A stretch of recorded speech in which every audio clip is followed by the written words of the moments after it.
Hi, my name is Jacob, and today I'm going to be changing the belts on this 1983 Jeep Scrambler. This process is very similar to many vehicles, and it's identical to a CJ5 and CJ7 with an inline-6 engine, power steering, but no AC.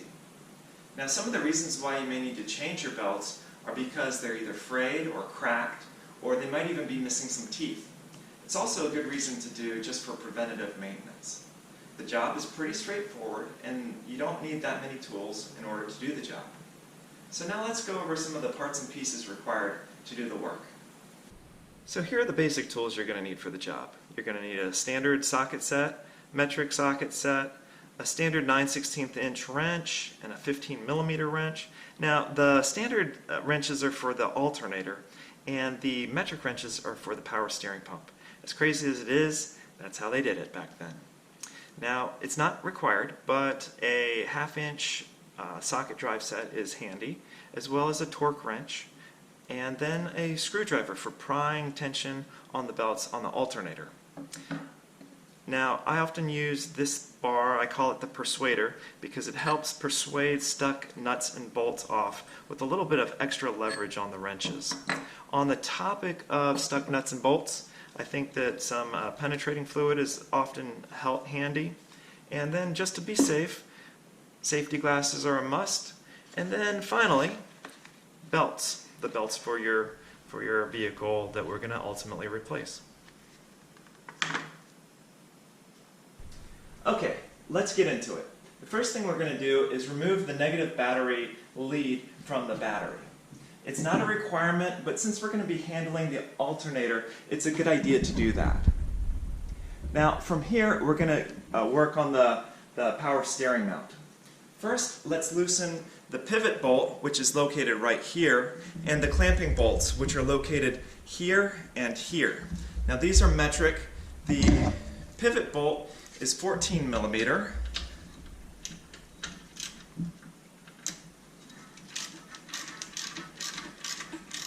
Just loosen it up pretty good. The back clamping bolt is also 14mm, and the front one is 15mm. These guys often get stuck, but in my case they're pretty good. Now, once they're loosened up, you can insert this 1/2 inch socket drive into the back of the power steering mount in order to loosen this guy up. So to do that, you just really pull on him like that, and then that allows the belt to come free.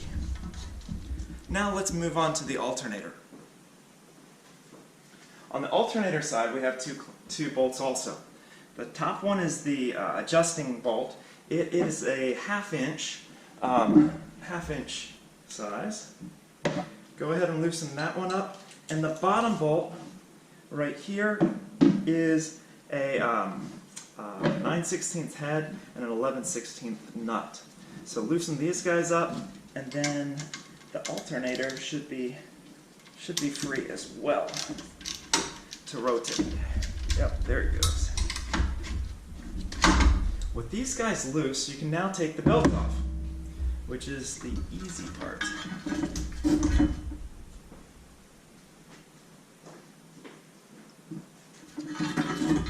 Now it's time to get the new belts and put them on the vehicle as well.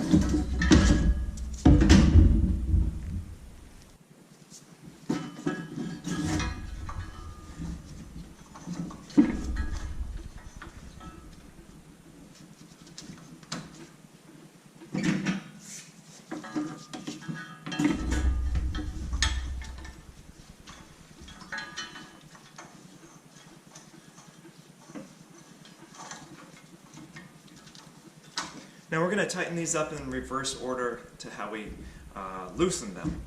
The belts here are going to get 90 foot-pounds worth of force on them. On the power steering pump side, we can tighten these bolts to 30 foot-pounds worth of torque.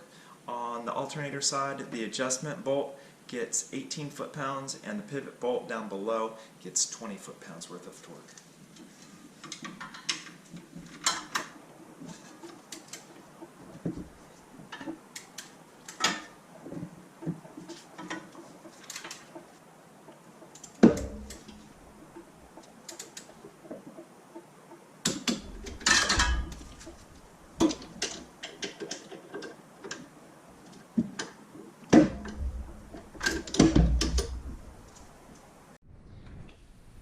we move on to the alternator. Take your screwdriver, slide it in here, and pry against the alternator housing. Make sure you only pry on the front part of the housing, not the back part, otherwise you could damage it. Once you get the tension right, go ahead and torque the bolts down.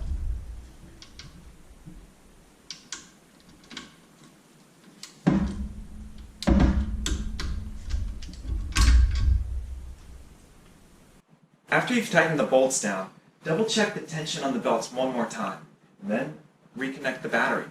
After that, start her up. It should start without any sounds, no squeaking or anything like that. And after that, you're pretty much done. It's that simple. If you like this video, give us a thumbs up, and be sure to check us out on Instagram at CJ_OCHO. That's CJ Ocho. Thanks, and have a great day.